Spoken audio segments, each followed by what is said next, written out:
தீ பரவட்டும் சொன்னாங்களே, இந்த தீ பரவிச்சா இல்ல இந்த தீ பரவிச்சா? வெல்கம் டு டோல்டபி ரிவ்யூ ஆஃப் பராசக்தி. தமிழ்நாட்டோட வரலாற்றுல நடந்த முக்கியமான ஒரு நிகழ்வு நம்மள பல பேருக்கு ஞாபகம் இருக்காது. இப்ப இருக்கிற தலைமுறைக்கு தெரியவே தெரியாது.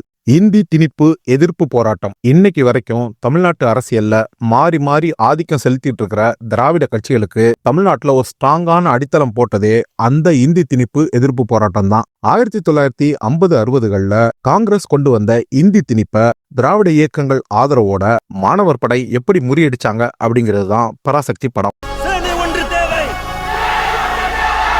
1964 வருஷம் ஜனவரி மாசம் தமிழ் வாழ நான் சாகிறேன் அப்படின்னு லெட்டர் எழுதி வச்சுட்டு தமிழுக்காக தான் உயிரை விட்ட சின்னசாமி உட்பட அத்தனை மொழிப்போர் தியாகிகளுக்கும் ஒரு ப்ராப்பர் ட்ரிபியூட் கொடுத்ததுக்கே பராசக்தி டீமுக்கு பாராட்டுகள். பாண்டியராஜ மகன் பிருத்திவிராஜன், காளி வெங்கட், எஸ்கேயோட பாட்டி, சிஎம் கேரக்டர், அண்ணா, கலைஞர், இந்திரா காந்தி உட்பட சில சர்ப்ரைஸ் கேமியோக்கள் இருந்தாலும் படத்தோட பில்லர்ஸ்னு பாத்தீங்கன்னா 4 கேரக்டர்ஸ் தான். இதுல ஜெயம் ரவியும் அதர்வாவும் அந்தந்த கேரக்டருக்கு பக்காவா பொருத்தம்.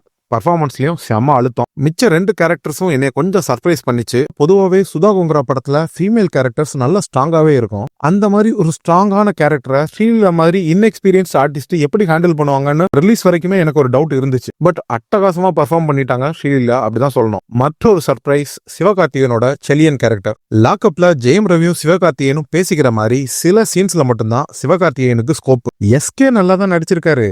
ஆனா என்னடா உன் சௌரியத்துக்கு வர இது என்ன போராட்டமா இல்ல சத்திரமா அப்படின்னு நம்ம கேக்குற மாதிரி ஜெயம் ரவி கேரக்டர் அளவுக்கு ஸ்ட்ராங்கா இல்லாம கொஞ்சம் வீக்கா எழுதப்பட்டிருக்கு எஸ்கே கேரக்டர். சிம்பிளா சொன்னா ஜெயம் ரவி கேரக்டர் எரிமலை பிளம்பு, எஸ்கே கேரக்டர் எண்ணெய் கத்திரிக்காய் குழம்பு. ஆர்ட் டைரக்ஷன் அண்ட் காஸ்டியூம்ஸ் சில இடங்கள்ல சில உறுத்தல்கள் இருந்தாலும் படம் முழுக்க நம்மள ஒரு பீரியட் பிலிம்ல டிராவல் பண்றதுக்கான மைலேஜை கொடுத்துருக்காங்க. கேமரா, எடிட்டிங், ஜிவி பிரகாஷோட மியூசிக் எல்லாமே ஆகா ஓஹோ அப்படின்னு சொல்ல முடியலனாலும் குறையும் சொல்ல முடியாது. அலையே பாட்டை தவிர அந்த பாட்டு படத்துல வர்ற இடமும் கொரியோகிராஃபியும் ஷான் ரோல்டன் குரலும் சில சிங்கிள் ஷாட் சீக்வன்ஸோட கேமரா ஒர்க்குன்னு அந்த பாட்டு படமாக்கப்பட்ட விதம் தியேட்டர்ல சும்மா ஜிவ்வுன்னு இருந்துச்சு.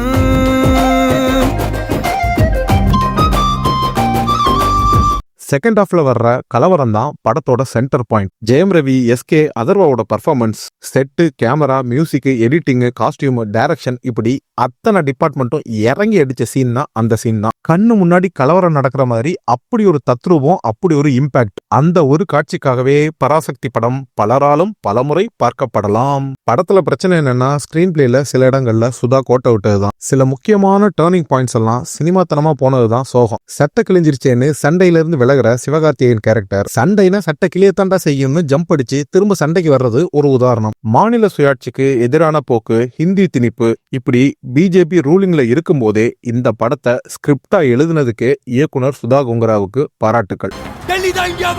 படத்தை துணிச்சலா எடுத்தாலும் இந்த படத்தை ரிலீஸ் பண்றதுக்கு சரியான சூழலும் ஸ்ட்ராங்கான பேக்ரவுண்ட் சப்போர்ட்டும் அமையணும். அந்த பேக்ரவுண்ட் சப்போர்ட்டை அமைத்து கொடுத்த ரெட் ஜெயண்ட்டுக்கு வாழ்த்துக்கள். ஒரு மக்களின் மொழியை அழிப்பதன் மூலம் அவர்களின் பண்பாடு, அடையாளம், சிந்தனை இவற்றையும் அழித்து அந்த மக்களை அடிமைப்படுத்தி விட முடியும் அப்படிங்கிற ஒரு கென்ய எழுத்தாளரோட கருத்தை அப்படியே பராசக்தி படத்துல ஒரு வசனமாவும் வச்சு தாய்மொழி அழிப்புக்கு எதிரான மாணவர் போராட்டத்தை தத்ரூபமா சொல்ல முயற்சி பண்ணியிருக்காங்க சுதா கோங்கரா.